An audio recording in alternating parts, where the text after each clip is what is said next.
Good morning, and thank you for joining us.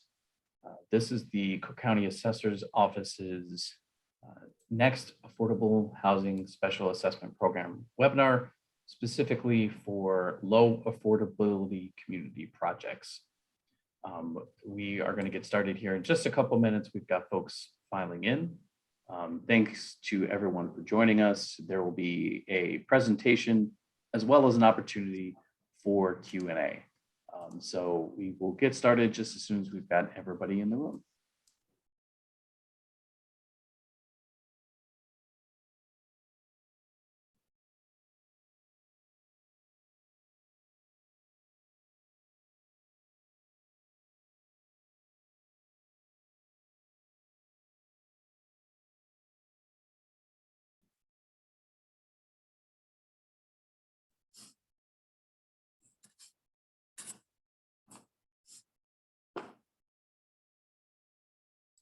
Like we've got most folks in the room, so we're going to go ahead and get started.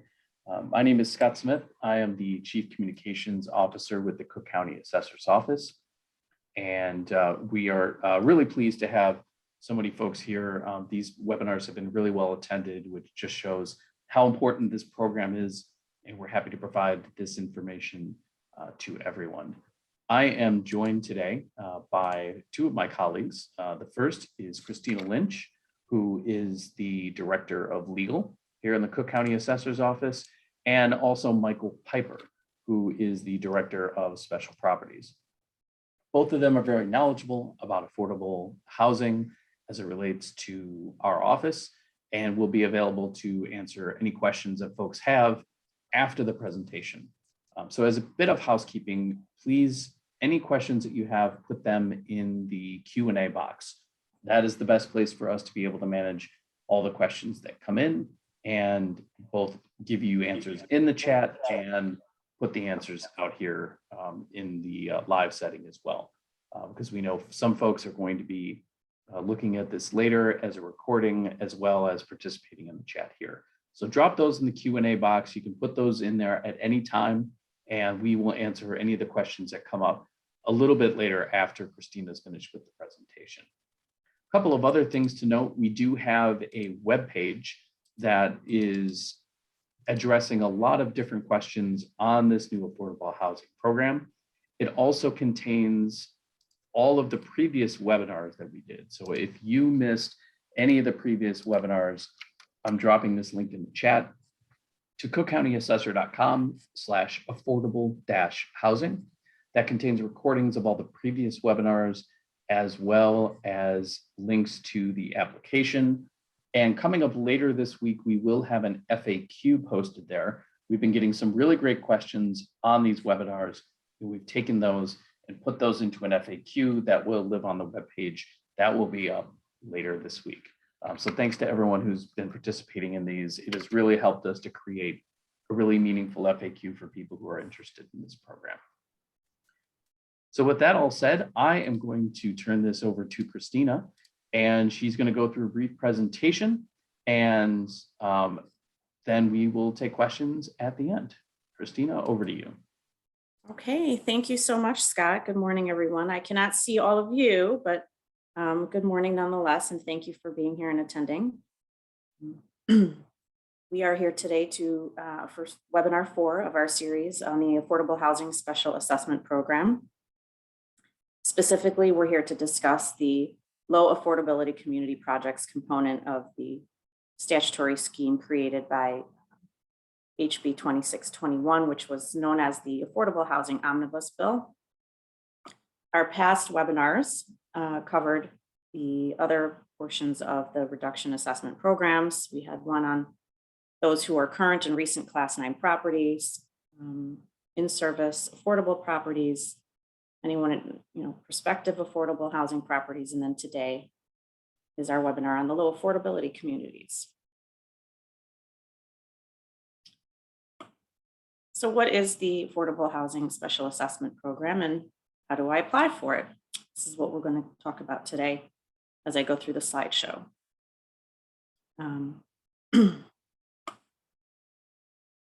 So the Affordable Housing Special Assessment Program, as I mentioned, is was established by the Affordable Housing Omnibus Bill, known as House Bill 2621. It became law on July 29th of 2021 last year, went into effect immediately. Applications for one portion of the program, which was for the properties that have been awarded a low-income housing tax credit, those applications were able to be received beginning immediately upon the effective date of the statute. So that program, we've received several applications for that program already. And then the reductions in assessed valuation programs, those applications became available and statutorily so effective January 1st of 2022 this year. So this portion of the program that addresses the low affordability community projects centers on the low affordability community projects themselves, and then which are part of the section 15-178 of the Illinois Property Tax Code, which is a brand new section of the Property Tax Code added as a result of the legislation that passed.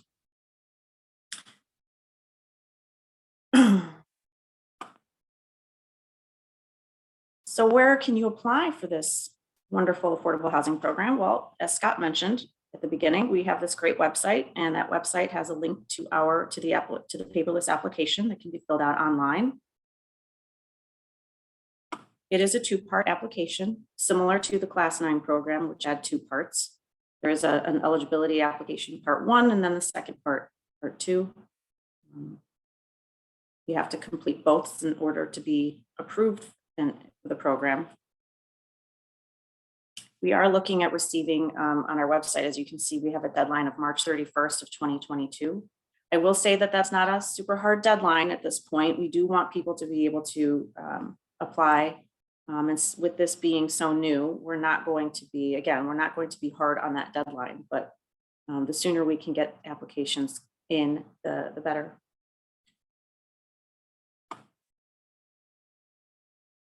So part 1, as you go through the application, will allow you to fill in your applicant name and your email address.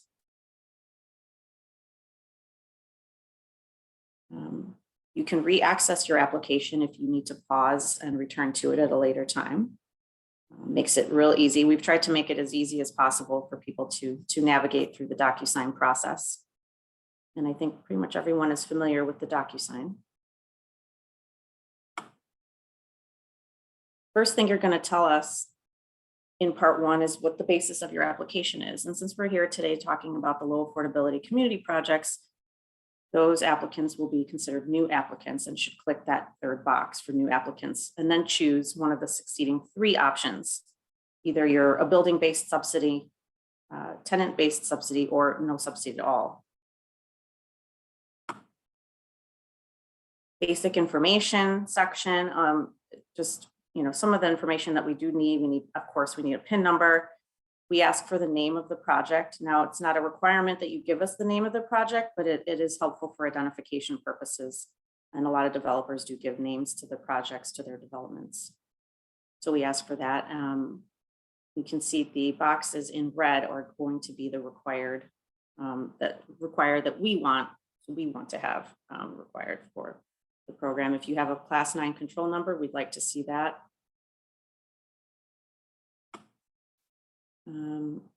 Selecting a tier is the next part of the application process. I'll go into the details about each of the tiers, but we're calling them tiers.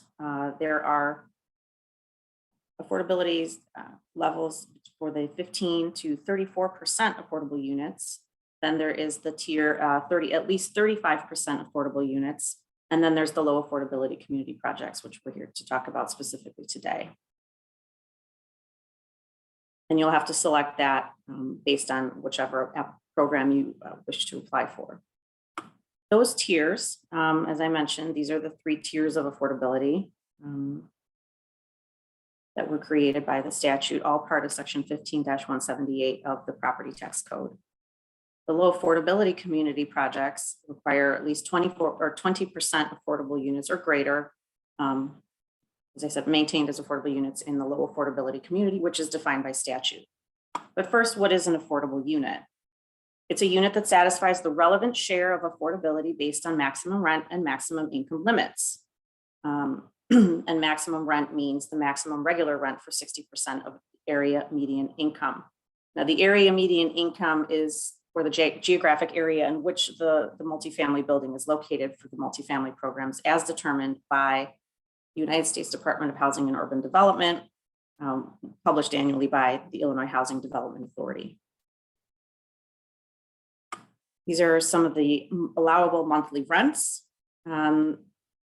based on the most recent Illinois Housing Development Authority determinations that are available on their website. And the maximum income limits also based on the most recent Illinois Housing Development Authority determinations that are available. And this statutory definition of what maximum income limits are that I read just before this slide.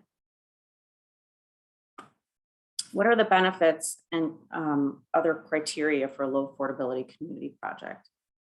The tax benefit is a reduction in assessed value equal to a percentage of the difference between the value of the property 1 year before the affordable units are occupied and the post-construction assessed value. Qualifying activities, either you're a new construction project or you're a rehabilitation in a low affordable, what is defined as a low affordability community. There's a $60 per square foot expenditure requirement, and that includes the improvement of 5 primary building systems. That's all also set by statute, and I'll go into that a little bit more. The term for the low affordability community project is a 30-year set term. So there is a great benefit if you can meet the criteria for this program and the definition of a low affordability community, you're in it for 30 years. There is no renewal, no renewal is necessary, and there are reductions in assessed value on a tiered, if you will, by a period of years. Minimum building size, like the other tiers of affordability, are a minimum of 7 units. For the low affordability community projects, there is also a project labor agreement that is required by the statute prior to the start of construction, which we will also require a copy of when you submit your application. So as I mentioned, there's the property tax benefit of these LAC projects, low affordability community, is a percentage of the difference between the value of the property 1 year before the affordable units are occupied and post-construction assessed value.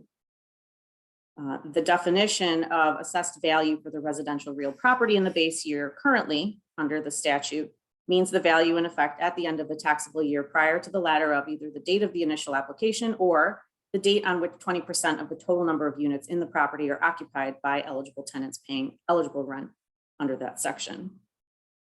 There is a bill, Senate Bill 3895, that's out there. It proposes to modify the definition of assessed value for the residential real property in the base year. And the change currently, what the synopsis from the ILGA's website tells us is that it would mean the assessed value used to calculate the tax bill as certified by the Board of Review for the tax year immediately prior to the tax year in which the building permit is issued. For property assessed as other than residential property, the assessed value for the residential real property in the base year means the assessed value that would have been obtained had the property been classified as residential as derived from the Board of Review's certified market value. That's in a nutshell kind of what the SB 3895 proposes. There is a proposal to modify the definition of a maximum income limits as well, I believe. But that is not the main subject of our discussion today, just something to think about as you go forward. So how does the property tax benefit work for these LAC projects? So for years 1 through 3, the reduction in AV is front loaded, as you can see, and tapers down over time. It starts at a 100% reduction of the difference. Then it goes and moves down between years 4 through 6 at 80%, years 7 through 9 at 60%, years 10 through 12 at 40%, and years 13 through 20 at 20%. So here's an example of how that might work. So project ABC is a low affordability community project in the year 2023, which is year 1 of service. In 2022, prior to the completion of that project, the AV was 35K. In 2023, after renovation is completed, those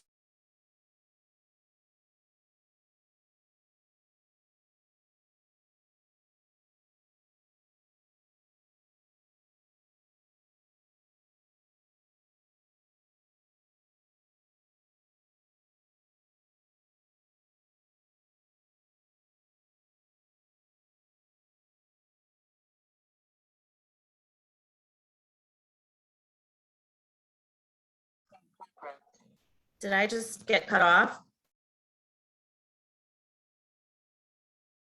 Apparently. I got cut off? Okay. Yeah.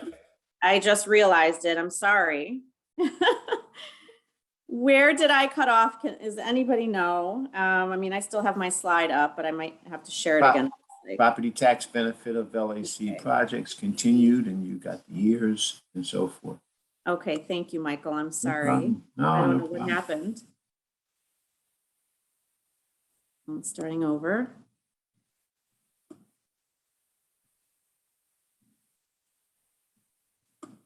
Okay, do you see my slideshow?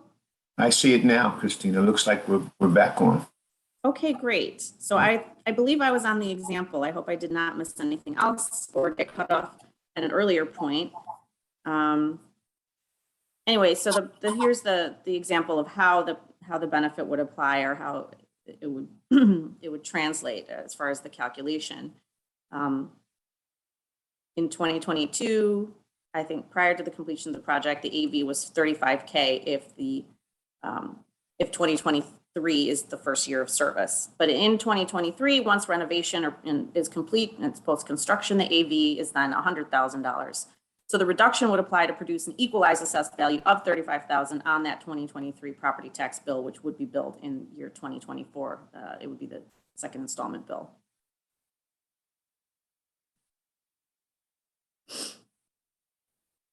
And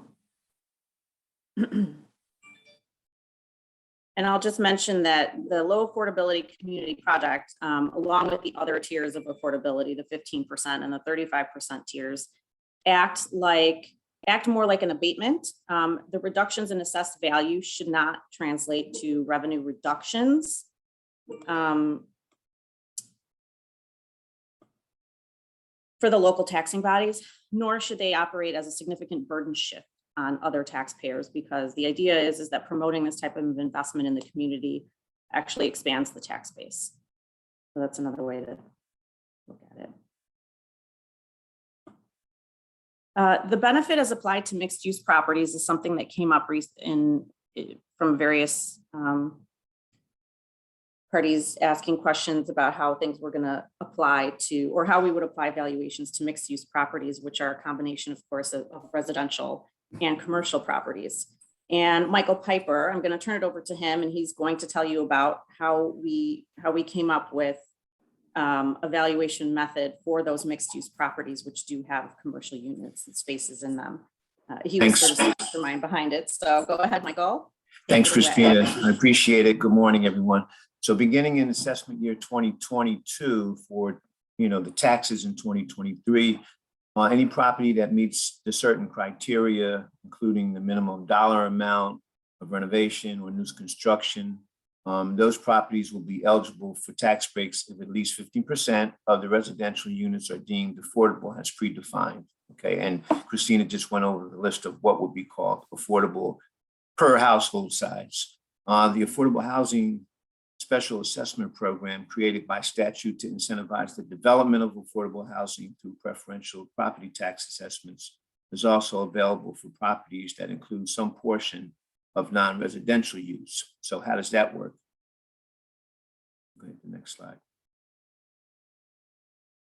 So in order for those properties to qualify for the preferential, it would work kind of like this. And I think we have a slide before that, Christina, do we? Or did you go right to the, yep, that one there. Sorry about that. No problem. In order to qualify for the entire parcel, the primary use, and we're defining that as at least 60% of the net rentable area of the entire parcel, must be residential. So meaning no more than 30% of the net rentable might be used for non-residential purposes. So we're talking about office, retail, or non-use at all could be up to 30%, and the property would still qualify. But if the non-residential use accounts for more than 30% of the net rentable, then only the residential portion of the parcel shall receive the preferential level of assessment. Now, so we're giving a couple of examples with that. So just kind of keeping it simple numbers. New construction, that's what we're talking about here with the low affordable communities, 100%. 100,000 square feet of GBA, okay, the entire building area is included in a new construction piece, but 10,000 of that is dedicated to common areas, stairways, hallways. So of the remaining 90,000 square feet, a maximum of 27,000 can be used for, like we said, something else, retail, office space, or other non-residential use. And if that happens, the entire parcel, as long as it's no more than 27,000 used for something else, the entire parcel could be eligible for the preferential level of assessment, provided the other criteria for the program are met. Okay, but I'll give another example. And I guess what we're trying to do is kind of answer some questions that we've gotten about this. On that same parcel, again, 100,000 square feet, but now out of that 90,000 net rentable, 30,000 is used for commercial use. So you got a store on the first floor, and then the upper two floors are residential. So that means a third, or 33 1/3% of the parcel will be valued as commercial and assessed at the same level of assessment, which is currently 25% of the market value in Cook County, as other commercial parcels. So we would have a bifurcated level of assessment on that parcel. You'd have one part that would be assessed as commercial, and the other 2/3 of the net rentable would be eligible for the affordable housing special assessment, preferential level of assessment. Okay. Thank you, Michael. That's great. On that, back to you. Okay, well, now, where are these low affordability communities? The statute defines them as follows here. Municipalities or jurisdictions with less than 1 million inhabitants in which 40% or less of total year-round housing units are affordable as determined by the Illinois Housing Development Authority, or D, zoning districts designated in the Chicago zoning ordinance, in other words, known as the downtown area, or a jurisdiction with 1 million or more inhabitants that has been designated as a low affordability community by passage of local ordinance. What are the D zoning districts? It's controlled by the Chicago zoning ordinance, and it's section 17-1-1500-A. These are the boundaries established by the zoning ordinance for the downtown D zoning districts, as you can see. An area bounded by Division Street, Lake Michigan, the Stevenson Expressway, the CTA Red Line right-of-way. I'm sure not everyone's going to necessarily know where the CTA Red Line right-of-way boundary is. So a helpful tool that the city of Chicago has is their zoning and land use map site. It's a helpful tool. It shows the boundaries. You can filter it down to the downtown area, and that will give you the D zoning districts. My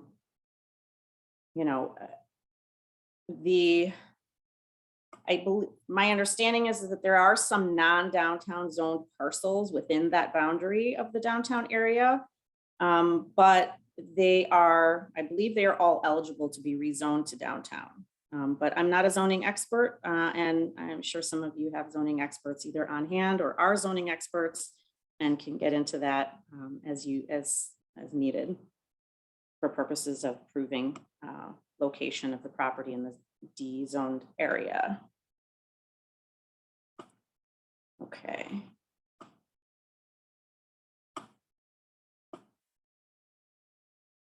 So I mentioned the project labor agreement. This is a requirement and will have to be submitted with part 1 of the application. It's an agreement between the developer, the general contractor, subcontractors, and local building trades council.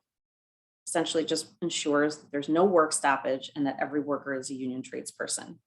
It also includes mechanisms for dispute resolution between the parties and must be fully executed prior to the start of new construction or rehabilitation for purposes of these programs.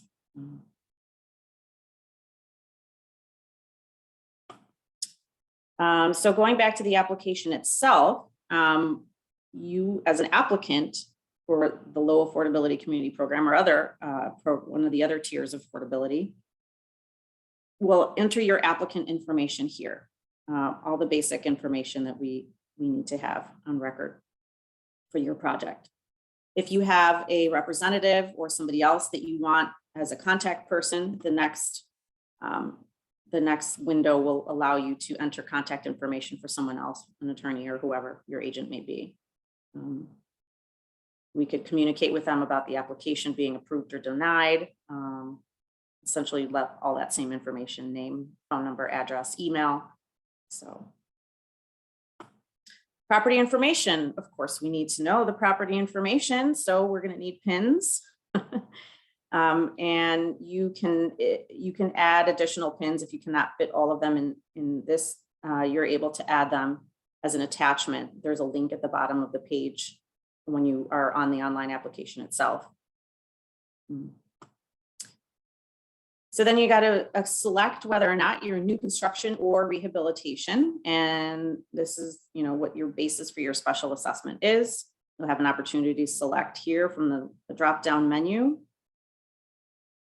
If the basis for your special assessment is rehabilitation, you will have to complete this program and give us a description of the property before rehabilitation, including the gross living area, the number of existing dwelling units, the number of dwelling units that are occupied. If it's a vacant building, estimate when it became vacant, all of that information we need to have. If the basis for the special assessment program is that it's new construction, you will skip this page, of course, and go on to the next one, which is the proposed dates and projected costs for the new construction. We will need to have photographs of the interior and exterior of the building, clearly illustrating the areas. I'm sorry, that's for the rehabilitation, forgive me. But there is an option there for you to attach anything that you need with respect to the rehab, but the proposed dates and projected costs are for the new construction. Estimated date, new construction will commence, or rehabilitation. In this case, it also applies to the rehab portions, but estimated cost of the new construction, all of that information, proposed dates, let's see. Renovation of primary building system section. This is also an important section if you are the basis for your special assessment is a rehabilitation. The LAC program, of course, requires at least 5 primary building systems to be renovated for rehab. And the statute includes a list of the approved primary building systems and what they can include. But we do need to know this cost per square foot for each of the major system components that will be included in the renovation. So what are the primary building system? Here's sort of just a very basic list of the statutory primary building systems: electrical, heating, plumbing, roofing, exterior doors and windows, floors, walls, ceilings, all that.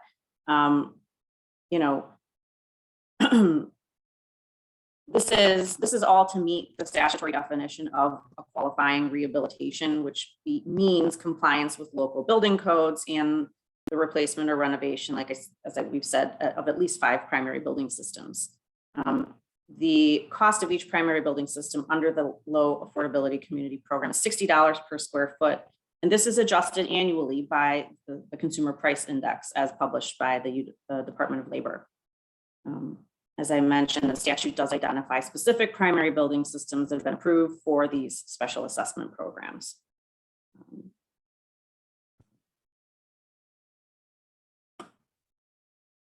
Other documentation to include with Part 1, copy of loan commitment, copy of other specifications describing the scope of work, any narrative overview should be included.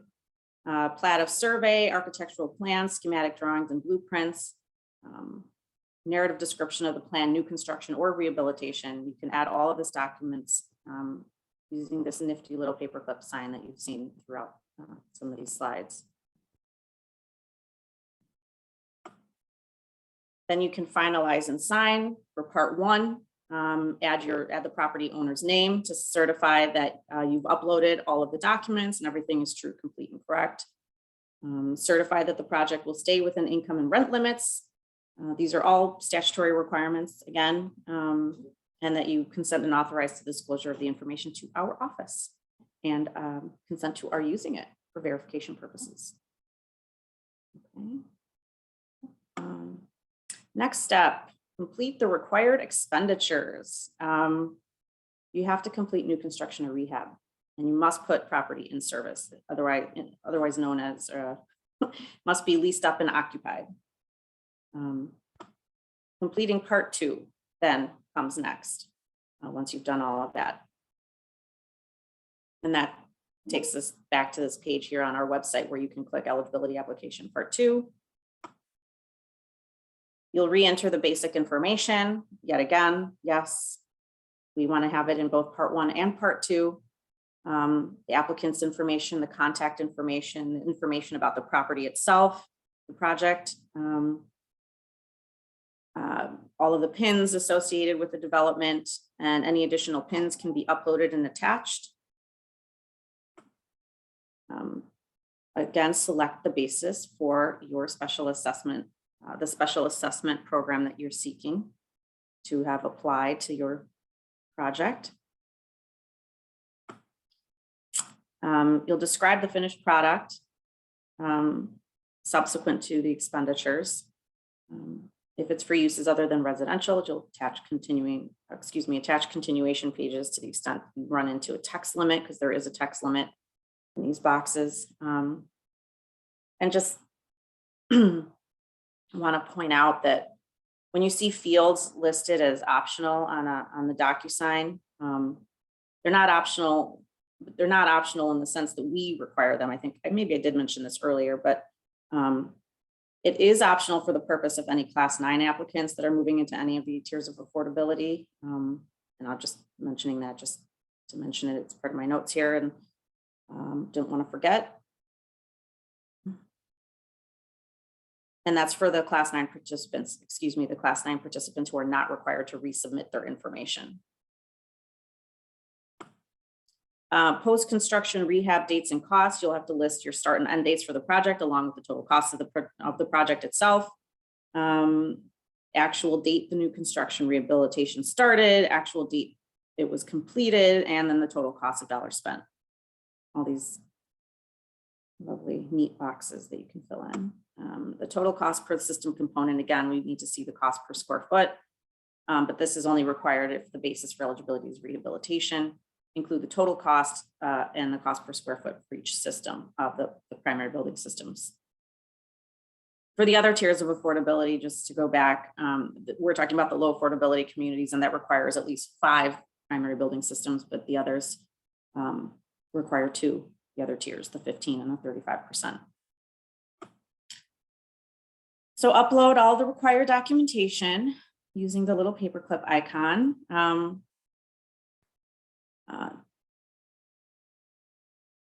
Attach your documents. Best practices to include all the documents with the application to ensure timely approval. Let's see. Pretty self-explanatory. Upload, continued, include proof of written notice to tenants of maximum rent levels. We definitely want to see that. It's required. The verify tenant participation in the income-based subsidy program, if any, include the deed or other evidence of ownership. Again, these are all statutory requirements that are listed in section 15-178 of the application section of that provision. And a written statement that the owner is verified and retained documentation of household income for every household occupying an affordable unit. In addition, a written statement that the units are comparable to market rate units in terms of unit type, number of bedrooms per unit, quality of the exterior appearance, energy efficiency, and overall quality of construction. Documentation from the administering agency verifying the owner's participation in a qualifying income-based rental subsidy program, and a written statement identifying the household income for every household occupying an affordable unit, as well as certifying that it doesn't exceed the maximum income limits allowable. So almost done. 2 items left to submit. These are important as they will give us the information we need about household income. First is the certification of tenant household income. There is a link with an Excel document at the bottom of the application here in this in the blue ink here that you can see. Once you click on that, the document will pop up and download and you can download the document by clicking on the little download arrow to fill in the certification of tenant household income. A question had come up about whether or not folks could use a different form, and that form was recently circulated to our panel here, and we are considering it. Not completely opposed to it. We want this to be as easy as possible. We want to make this process as easy as possible for everyone. So we'll take a look at that form, and we will let everybody know our feelings on that form. Okay. So that's the certification of tenant household income. The form has to be completed for each unit, each affordable unit, the address, the date that the lease begins, the date the lease ends, the unit number, all of that good information that we need to have. Number of persons in the household and the total income. So what's included in household income? All of the standard household income,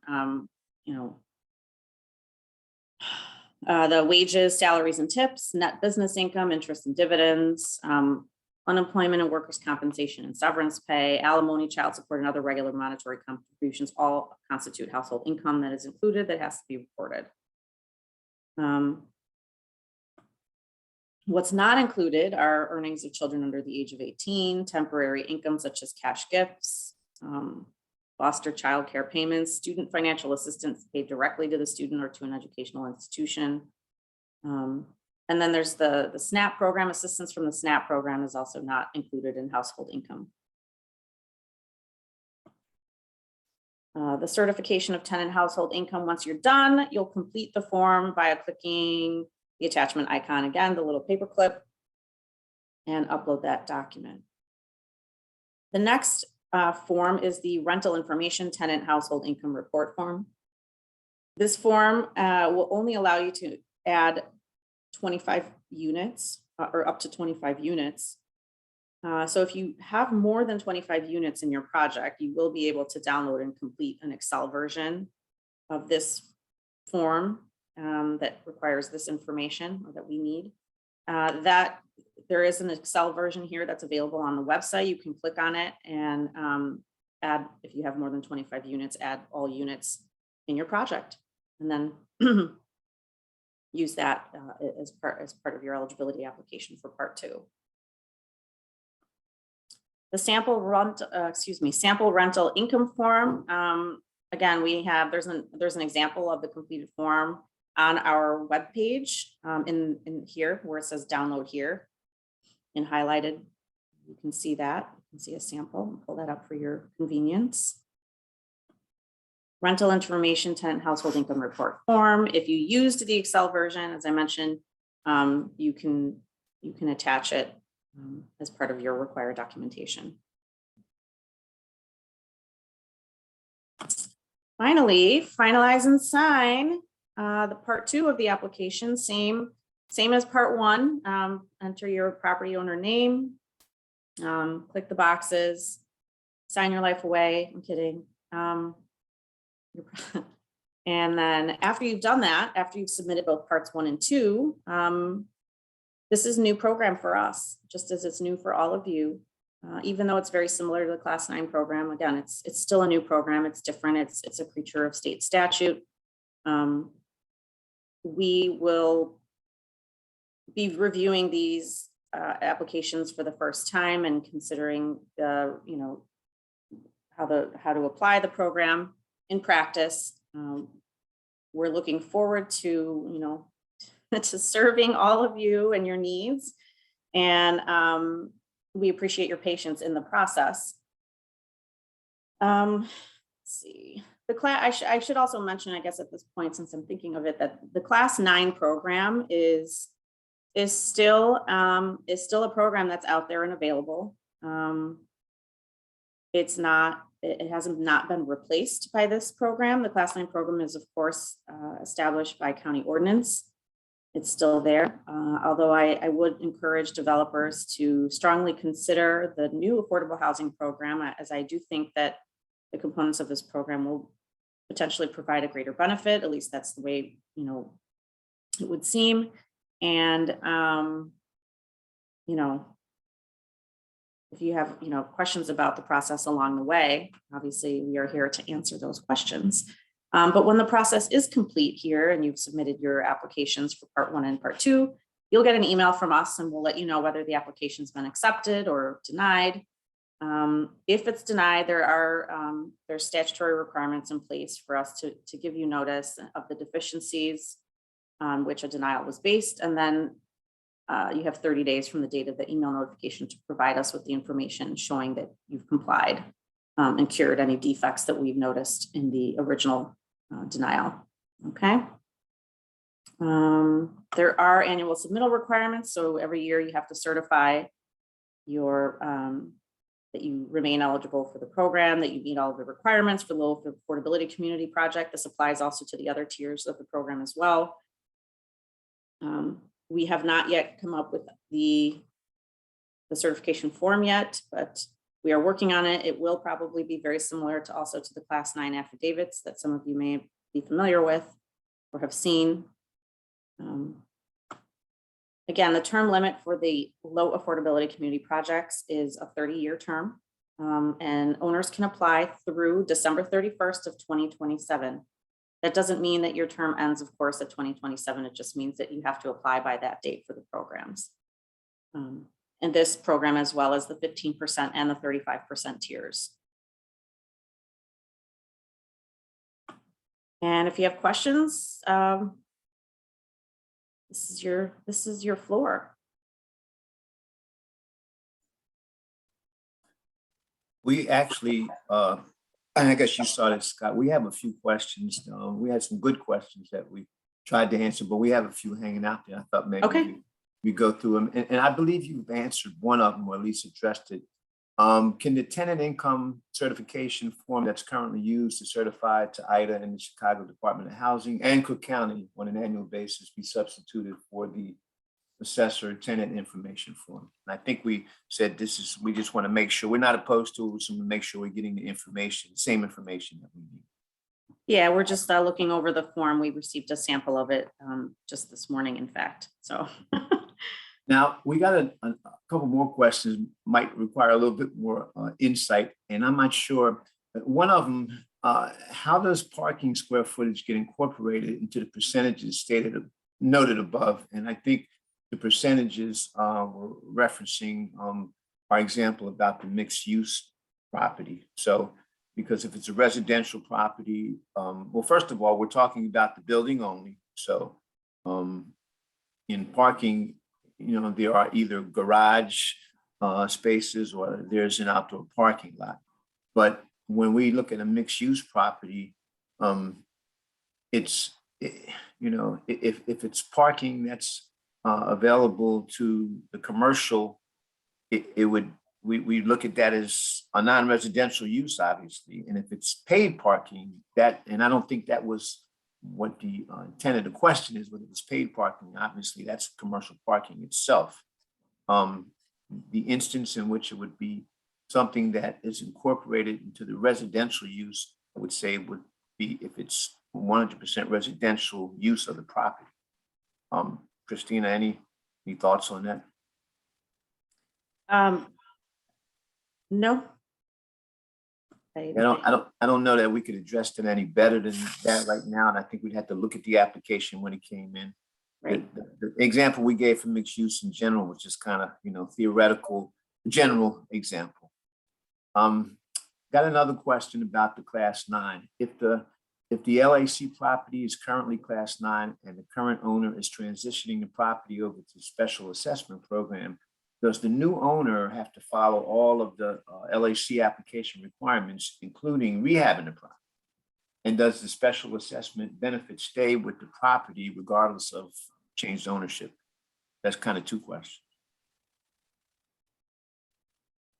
First one has to do with the rehab requirement. And I think the answer is the rehab would still have to be done because we're talking about in the LAC program that would require rehab, period, correct?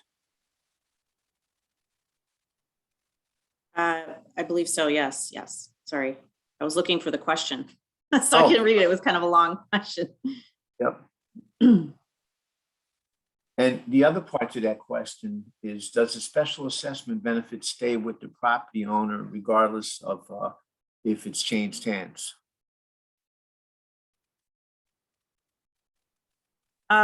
Yes, it should stay with the property, not the owner. Right. Got a question about the project labor agreement. Does that need to be executed with all the subcontractors prior to starting, I guess, the construction? What if some of the subs are not contracted at the time construction starts due to their scope and timing in the construction process? And in mixed use, go ahead. Right. My understanding is that it needs to be fully executed prior to construction or rehabilitation.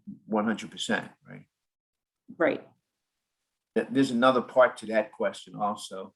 In mixed use projects that have an office component, like for example, does this apply to office build outs that the tenant may be responsible for and won't be contracted until a later date once leased? I would say yes, because office is office. And, no matter how it starts out, office is not going to be part of residential, we'll put it like that. Correct. A couple more questions.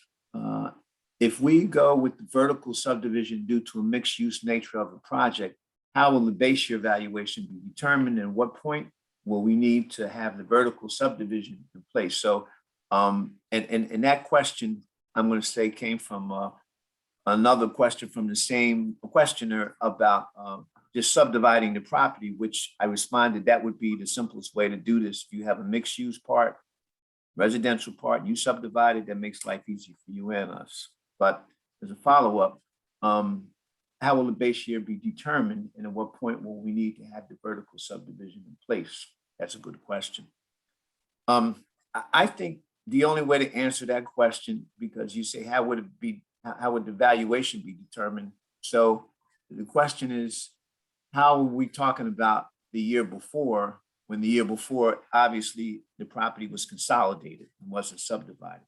And that would be the concern. So I don't know that anything in this legislation addresses that very specifically. I don't think it's more, I think it's a matter of, strategy for the developer. I mean, if a property is divided and, the original pin is one pin and it gets divided into multiple pins, ultimately we would be assessing separate pins after the division. So it depends on whether or not you want the assessed value to be placed on the property on the multiple pins as divided, and the base year, the definition of the assessed value in the base year would apply to that scenario versus a scenario where you do it initially and then it gets divided. I'm not sure. I don't know which way really is the better way to go. It seems to me it would be better to do it before before any new construction or rehabilitation takes place, so that you have all of your ducks in a row, if you will, as far as the assessed values for each of the pins, and that will be the state of the property on post construction. So I think you just answered the second part of that question too. You know, at what point will the vertical subdivision need to be in place? Ideally, the year prior, you know, otherwise you had that complication. Got another couple questions. How can we determine if the property is in an LAC outside of those zone D on the zoning map? And I think you said that was not a you know, precise definition of, you know, what's included, but it's a good starting. well, so the definition of low affordability community is sort of threefold, right? You can either be in a jurisdiction that's less than 1 million inhabitants, and I forget the exact language, or you can be in a municipality that has more than 1 million inhabitants, and an ordinance has been put in place to designate a specific low affordability community. So if you're not in that D zoning, which is the third, right, the third piece of that definition, you would have to seek an ordinance from the city of Chicago. Or if you want to be in the D zoning, in the D zone district, and you are in that, you're located in that downtown area, but are just not zoned as such, you could certainly seek to be zoned as a D zone in the D zoning district. All of those properties that are within that boundary are eligible to be zoned as such. So. And another question kind of related, if you're in the downtown zone, can you still apply under the 15 and 35% tiers? I mean, sure, those are just the tiers that depend on how many affordable units you have available. And if you meet the other criteria of the program, it's really up to you which program works best for you. You know, there are certain expenditures that have to be made that vary from the 15, the 35 and the LAC tiers. You know, of course, the thresholds are lower at the 15 and 35% level, and they're only set at 10 years with renewal terms, two additional renewal terms, whereas the 20%, the low affordability community, are set for period of 30 years. So I guess it just depends. You're trying to weigh what, you know, the benefit of one versus the other, and that's something that the developer's going to have to think about, I think. Got a question that references last week's webinar. So we referenced a clawback provision for properties that leave the program prior to the full 10 years. And the question is, can we point folks to those clawback provisions? Is there somewhere and I don't know if it was in the legislation or what was part of the policy that we issued for folks? I'm not sure what I'm not sure what you'd be referencing, Tony, and as far as the clawback, but I can certainly talk to you about that afterwards. I honestly don't really know at this point what you are referring to. So, okay. But I mean, you can, if you leave the program, it's not like there aren't any penalties built into the statute. You can withdraw if you feel that the benefit's not really benefiting your development, prior to the 10 years. So, but other than that, I'm not quite sure what the clawback provision is that you're referencing. I don't remember that myself. I don't know either. I really don't remember that. A couple more questions. And this is kind of, would it be correct that for a 100% affordable project, a class 9 designation still affords the greatest reduction in property tax payment? I don't know that that's necessarily always true or not. Yeah, I think if you're doing renovation anyway, I think this is something you want to, I mean, it's meant to incentivize folks who both would be doing some renovation and providing more affordable housing, as well as folks that already provide it. That's why you kind of grandfathered in to class 9. Yeah, and just keep in mind that there are that if you are in the class 9 program and you're moving into one of these programs, the reductions are going to be applied on top of that original, that AV, and the class 9 program participants are of course deemed automatically eligible for these new programs, but you can't receive the benefit for both of them And the years that you've already put into the Class 9 program will count against the remaining years you're eligible under the new reduced assessment programs. Got a few more minutes left. Let me try to get these last couple of questions in. Which municipalities in the county meet the definition of low affordable communities? And is there a website that provides some details on which ones meet the definition? I don't know which communities are the LAC communities. They're all, anyone less than 1 million. Pretty much all of this, pretty much all of the suburban communities outside of the city of Chicago, that would be my guess. And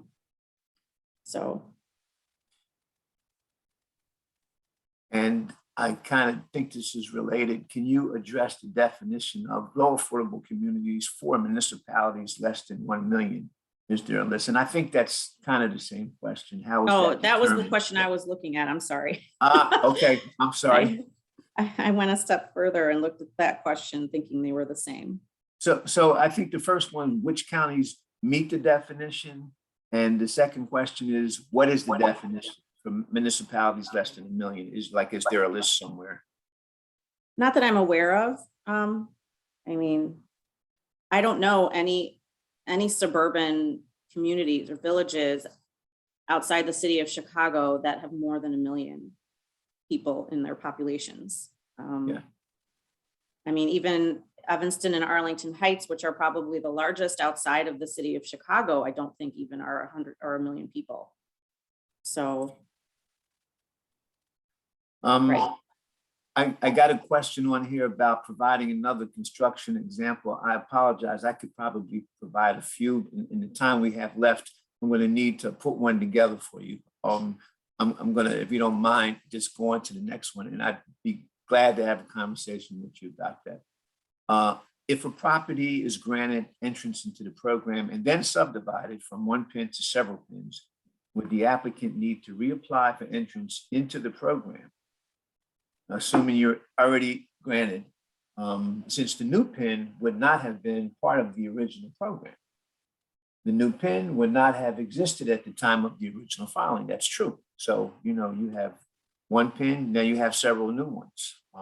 They all have new values. So I guess the question is, would you have to reapply for entrance into the program?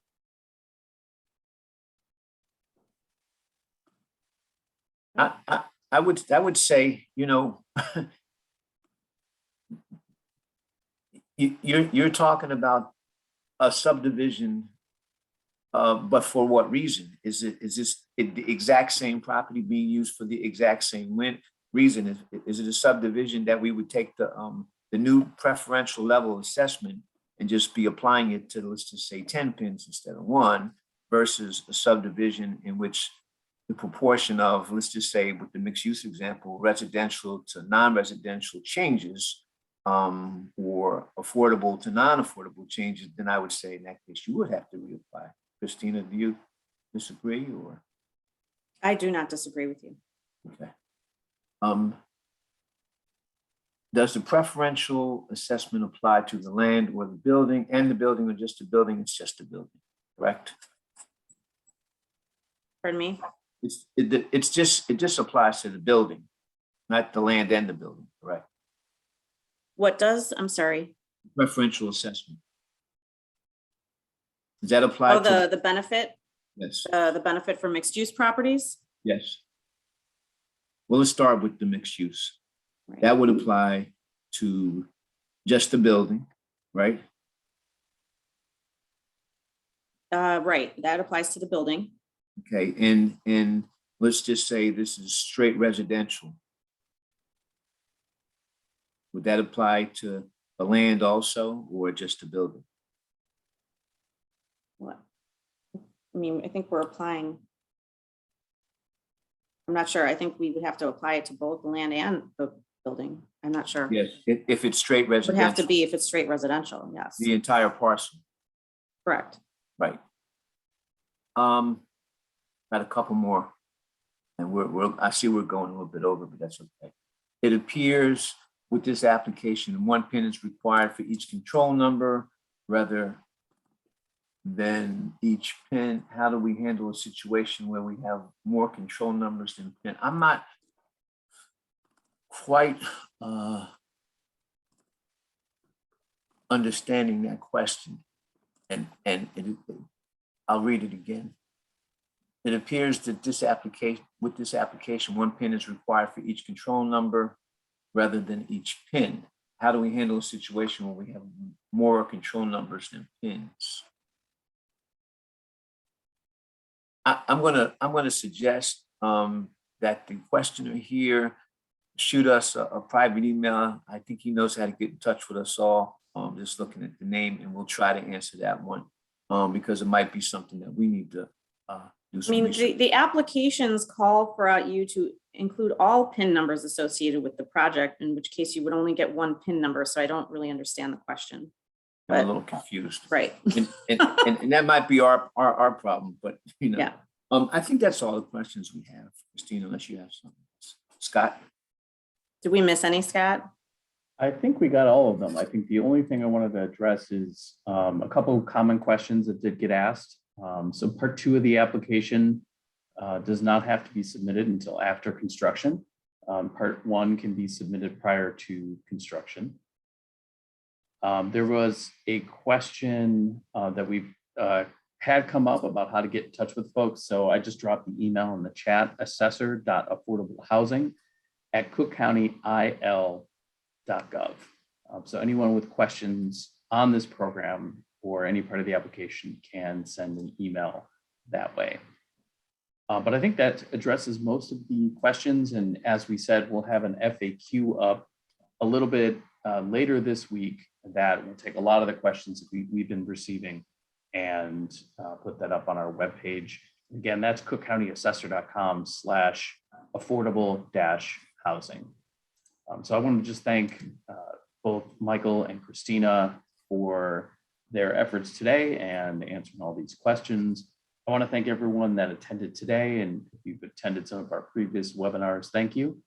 We're very excited about this program. We think it's a huge benefit for developers and property owners, as well as those who live in these properties. So this is, I believe, the last of our webinars, and we're grateful for all your attendance and continue to answer questions via that email and via the webpage.